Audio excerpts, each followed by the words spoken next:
what am I doing? Like, I was like, what have I done? Like, what is this? Absolutely. I was like, what is me? Right behind my desk. It was the best place. Hi, everybody. Today we have Muskan with us. Today was an opportunity to find her and then finally have a little conversation together. So welcome to the channel. Glad to be a part of this. Yeah. Okay. Why don't we just straight away jump into your concept? It's like it has a very deep connection to a lot of things that, like, sort of wave back to your past. I think, like, from the very beginning, when I was in a boarding school, sort of trying to navigate through life, trying to understand my own individual identity. But I was like in a very situated sort of place. We were all like dressed up in the same way. We all, each day we were wearing like school uniform, or like we were all a part of similar things.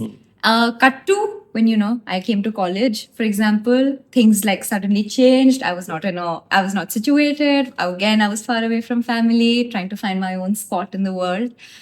Also trying to find my aesthetic through clothing, if that's a thing.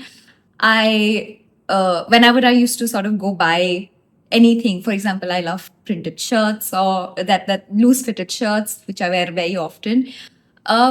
I would always not able to understand that why those specific prints or like those like loose fitted things were mostly in the men's section and not available. Not available, but like it was not a given thing to me. Yeah. So cut to slowly understanding that how, I don't know, gender fluidity became like a very big aspect of my project. Like, I started with it. I didn't know that I could relate to it as much as I didn't know of it so much. Because of MDP, because of the project, major design project, I started to get to it. I started to understand it. It was more serious and more impactful than I ever thought it would be. Like, I'm glad that I went into that direction, but I never thought I would. Like, it was very impromptu. It was not forced. So there also, with gender fluidity, when I started to like map it down, I started to sort of find influences and what really traced back to it. Like, we did a research paper as well. So I had to like sort of find a topic that I sort of resonate with. And one of the main aspects resonated with me were the traces from Ardhanarishwara, where the human lord Shiva and Shakti, how Shiva and Parvati are sort of only together they make a complete whole, and Shiva is incomplete without Shakti. So that's where it started from. That's where I wrote my research paper. I understood, even through this, I understood that both the principles of masculinity and femininity are like sort of very together, more together than what we as human beings sort of try to represent or show it to be. And even there, I understood that Krishna and Radha were sort of always cross-dressing. There was no men's clothing or women's clothing. Most of them were wearing dhotis, and they were represented by layered garments.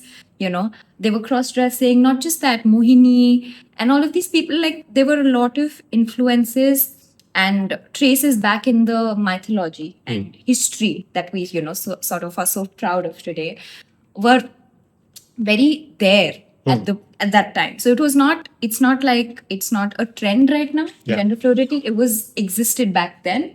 It's just I wanted to sort of take a stance of how it's not it's today's reality, and it's not how people think gender fluidity is a trend, or it's just reality. It's always been. Yeah, I just want to I think this conversation is going to be very different now. I realize I've also interviewed some other designers.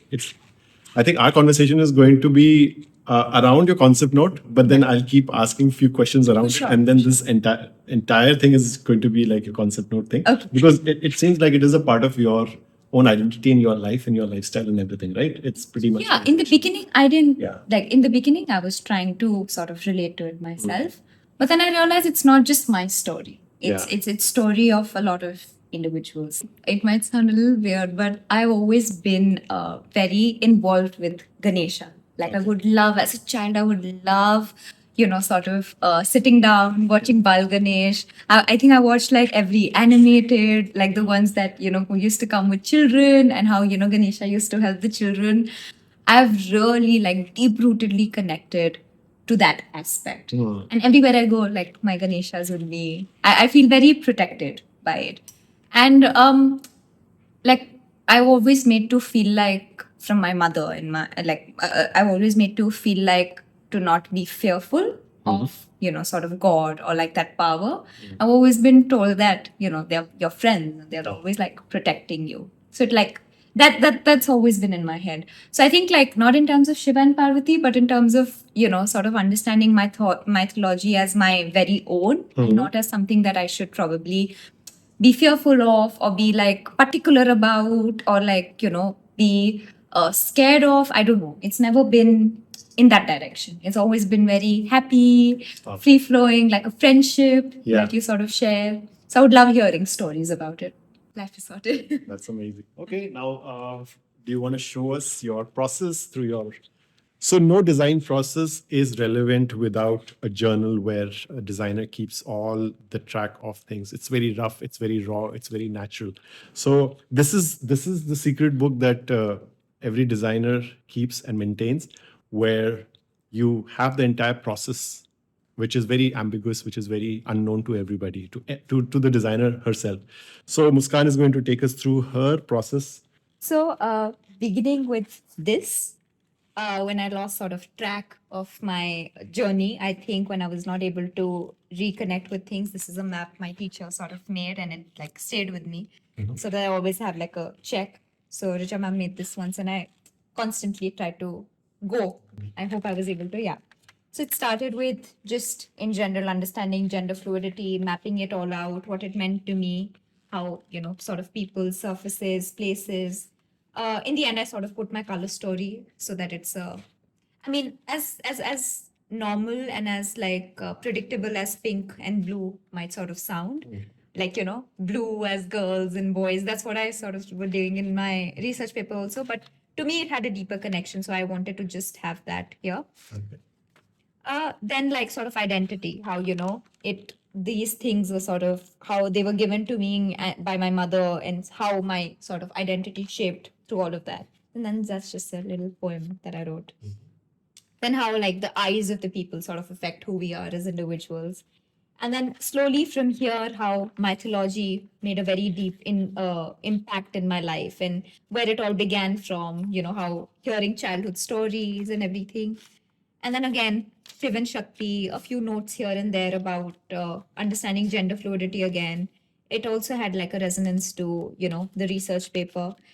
Then if I spoke about like layering, then why these people are sort of like, each one of them have like a certain half of their consort, like Shiv and Shakti, or in each rupas or in each like styles, how people have sort of predicted them to be.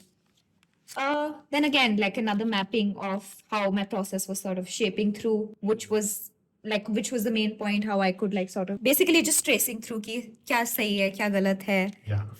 And then slowly like then again like how I was sort of putting up my board, what was the journey, what I was taking out of the board if something was not sort of making as relevant of a sense. Okay, then this is again just like highlighting board process. This is what I spoke about, like I had done away with these. Then again, finally, like even finding your keywords constantly and like letting them go.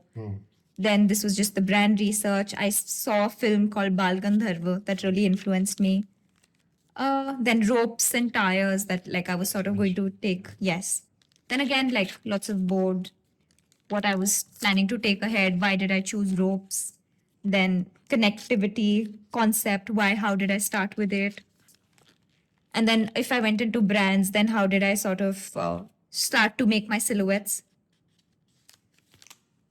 Then the iterations that I sort of started to do with hand paints, cross dressing of Krishna, because I was starting to make forms now. So I wanted to keep that. So this was a big aspect of like sort of understanding my what do we say, silhouettes that I must you like you'll see through in my collection, like most of these lines and even these figures that I've sort of made through each. They sort of all of the fabrics that I sort of chose were cottons in cottons, and I sort of hand painted all of them. They all have like a different texture and a different value to sort of it. Each one of us them has also has the what to say influence from these, so that to build an interconnection like complete circle or like forms and shapes, that was texture combining the two to sort of show combination of energies. Weaves to again show combination of energies, weaves of different types, like that was done in two different garments. Then again, like surface texture with different colors. Then